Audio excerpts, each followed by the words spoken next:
হরে কৃষ্ণ বন্ধুরা, কেমন আছো তোমরা সবাই? আশা করি প্রত্যেকেই ভালো আছো।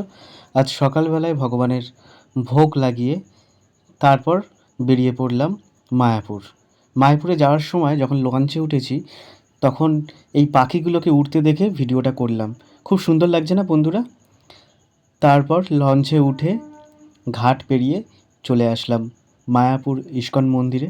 মায়াপুর ইস্কন মন্দিরে প্রবেশ করার পর এখানে গোবিন্দাসে গেলাম। গোবিন্দাসে গিয়ে এখানে একটুখানি প্রসাদ খেলাম। তার সাথে ঘুরে তোমাদেরকে দেখাচ্ছি এখানে অনেক বুক স্টল আছে। তোমরা এখান থেকে বইও সংগ্রহ করতে পারবে।